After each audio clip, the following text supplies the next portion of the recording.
Luke chapter 2, verse 7.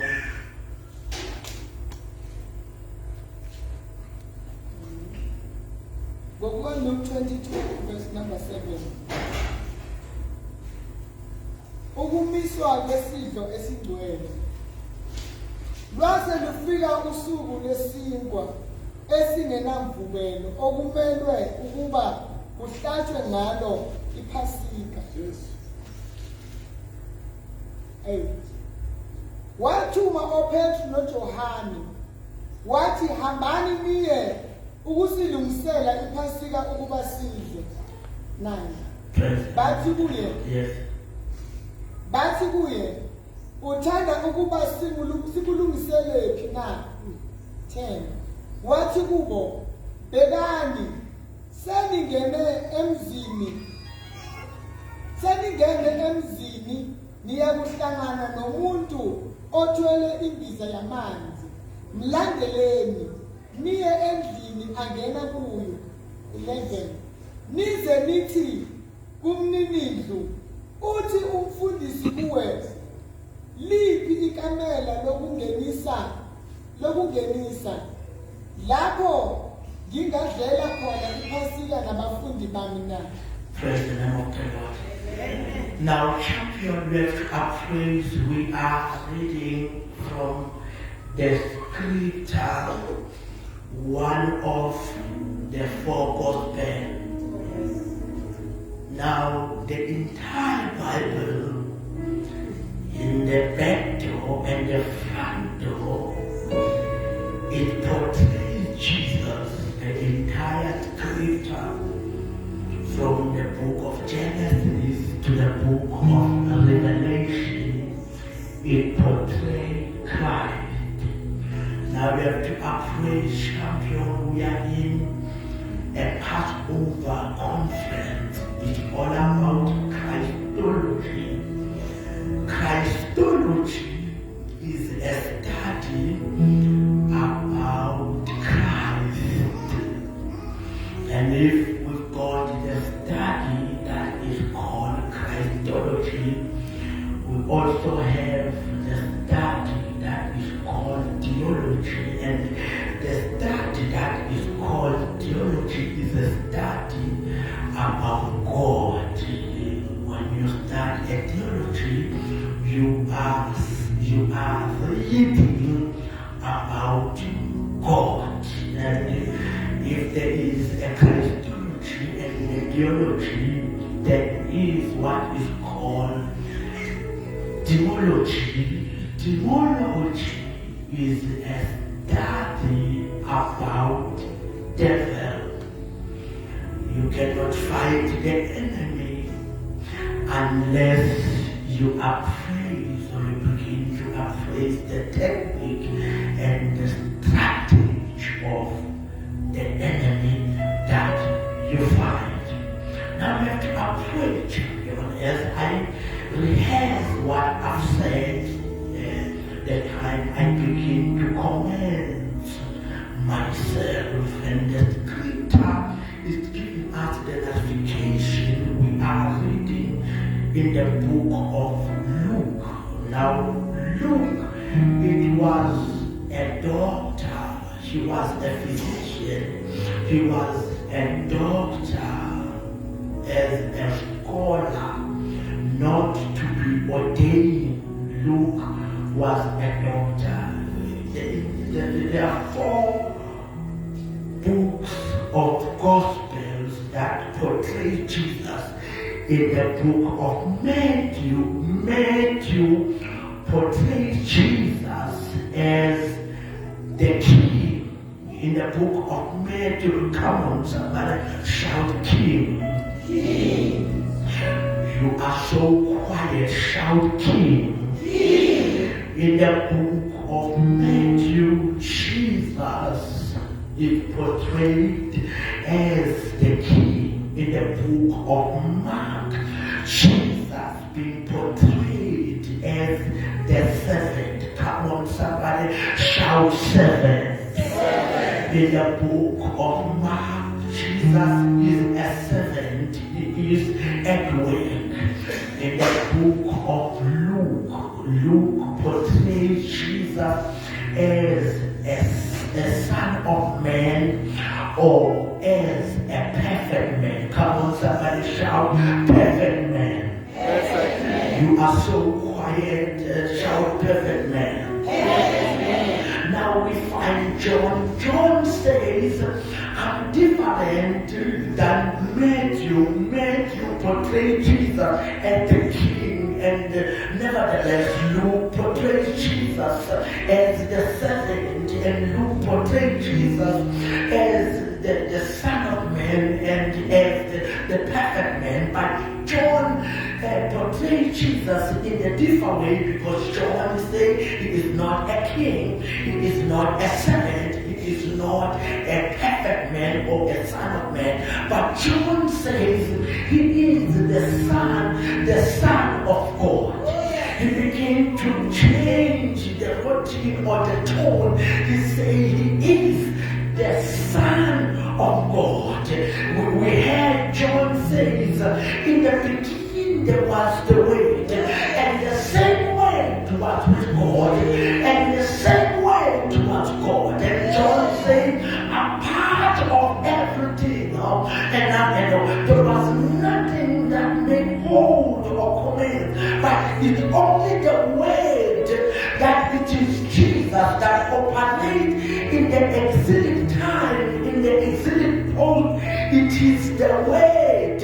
And John begins to say, that Word become flesh and dwell among men. I declare as a prophet of God to announce upon your life that there is the Word that is about to dwell among your family, among your house.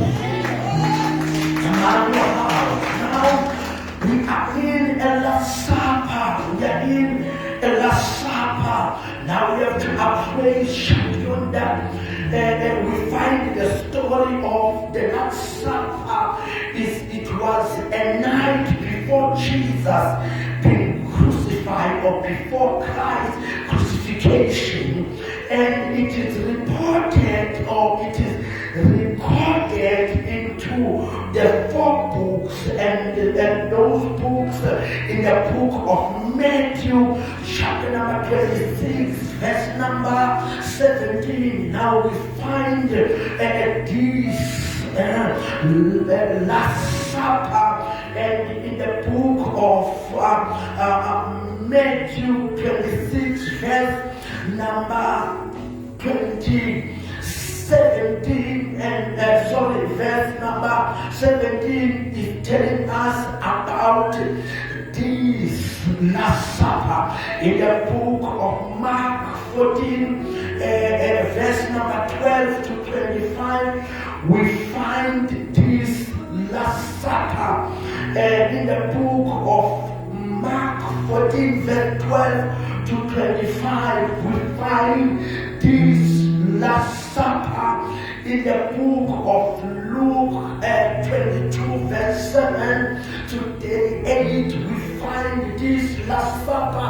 In the book of 1 Corinthians, chapter number 11, verse number 23 to 25, we find this Last Supper. Now we have to praise champion that we are finding this Last Supper, and it was a night before the crucifixion of Jesus.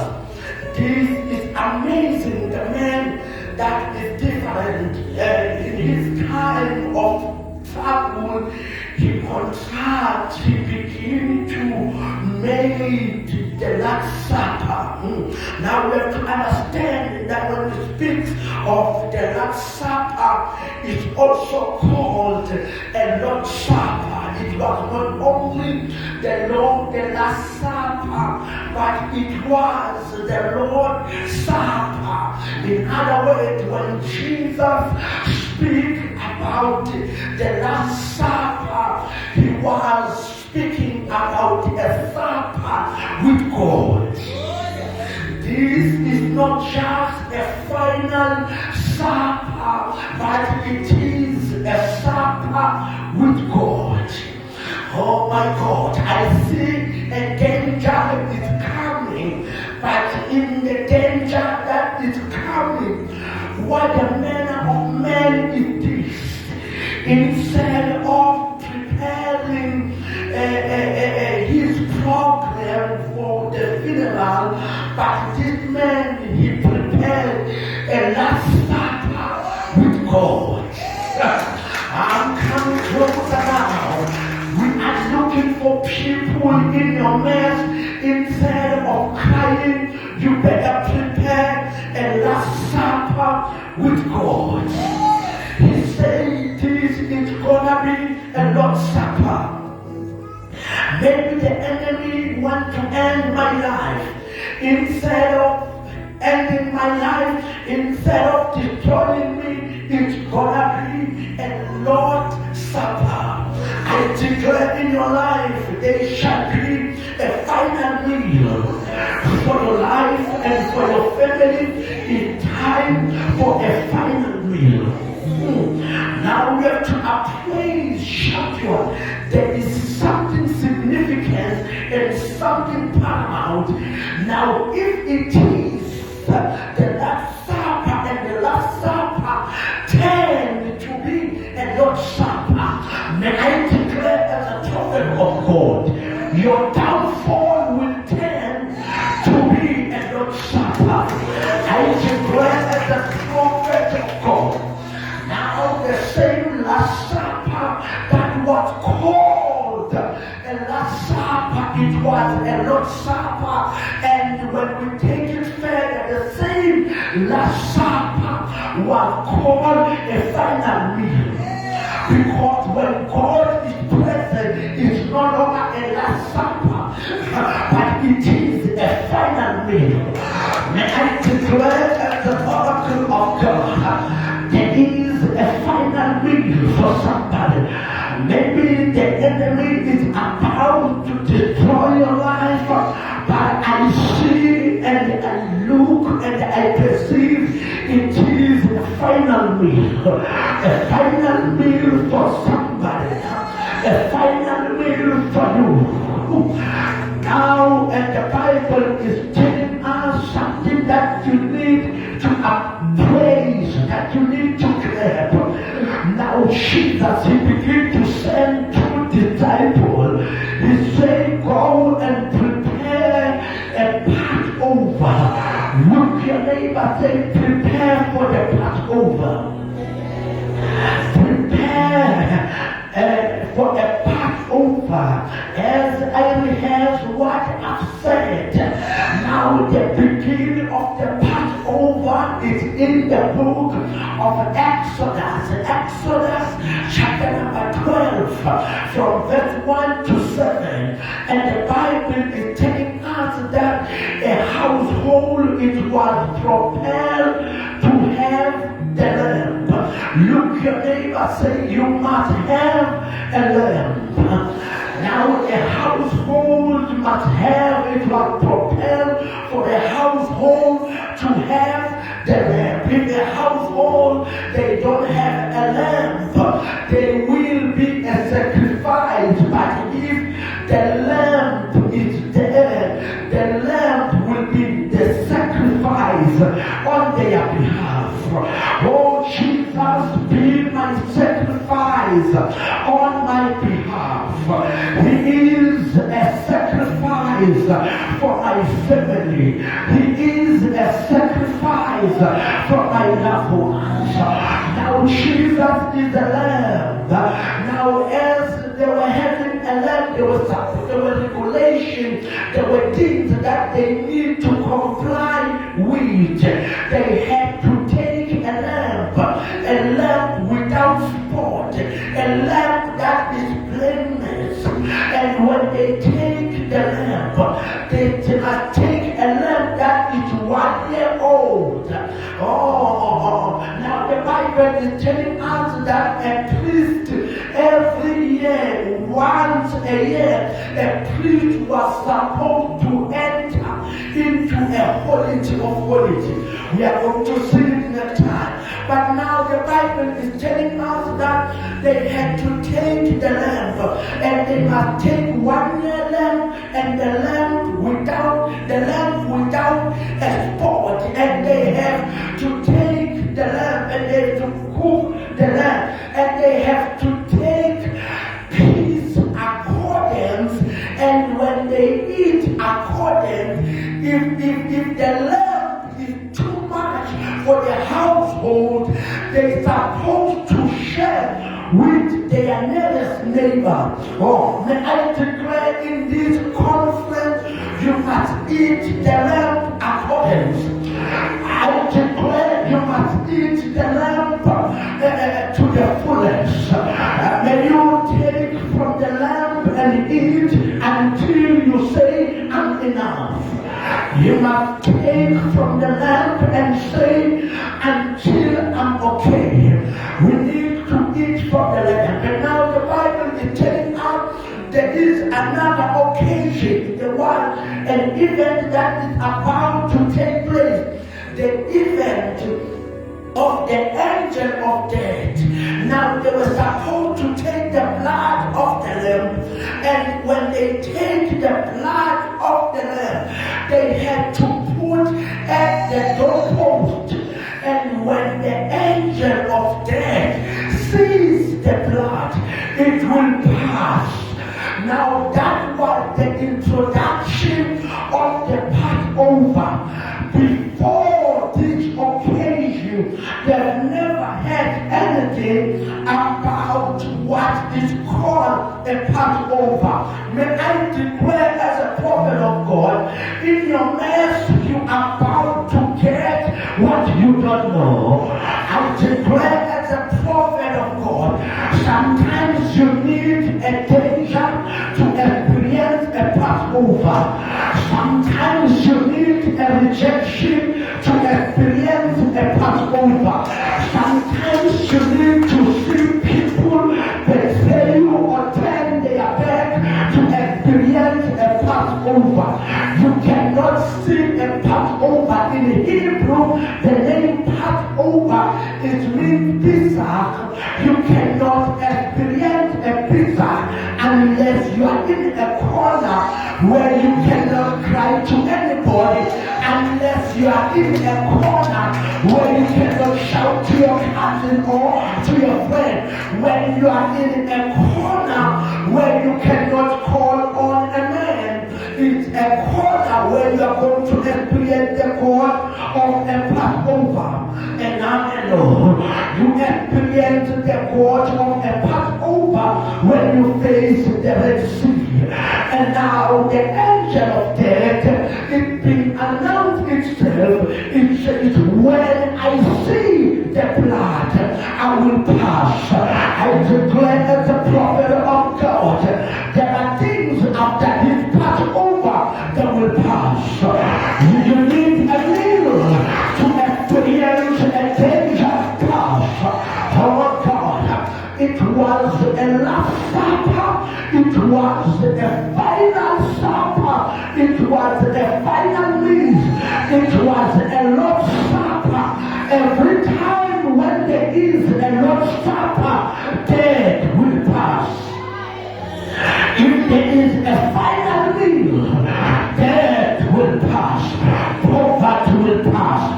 Sickness will pass. I declare as a prophet of God.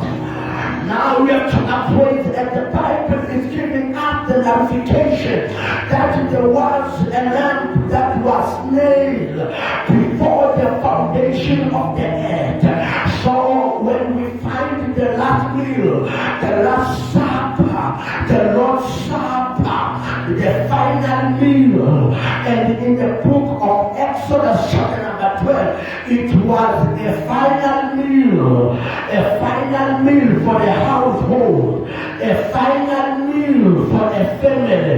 May I declare a final meal for your house, a final meal for your next level, a final meal for your breakthrough. You have to appraise champion. But this one is different. The first Last Supper or Lord's Supper was prepared by God Himself. But the second one is prepared by Jesus, but by sending two disciples. He began to say, go and prepare. Now you have to appraise, and Jesus began to tell his disciples to go and prepare the Last Supper. And when they prepare a Last Supper, when they prepare a Last Supper, they don't prepare it into an ordinary room, but they prepare the Last Supper, the final meal. They prepare it in the upper room. I don't know, I'm speaking to somebody here. They prepare the Last Supper. When they prepare for it, they don't need an ordinary room, but they need the upper room.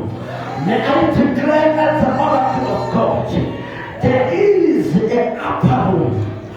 In that upper room, in that upper room, there is no demons will enter in that room, because it is the upper room. I declare as the prophet of God, and now Jesus sent Peter and John. He said, go and prepare a Lord's Supper, a Lord's Supper in the upper room, because you cannot prepare a Lord's Supper in the lower room. But when you prepare a Lord's Supper, you need an upper room. Oh, come on. When we speak of the upper room, we find the Shunammite woman, and the Shunammite woman, she speaks to her husband, and she says, honey, let us build an upper room, because God is about to do something, but you need to create or to build an upper room. May I speak to somebody here under the sound of my voice, as we are beginning by the Lord's Supper.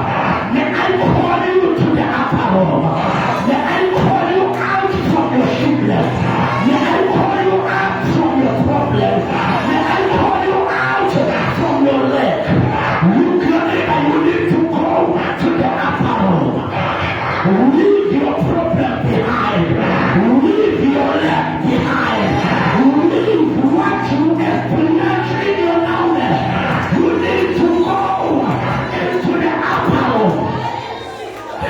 Now I'm speaking to somebody here.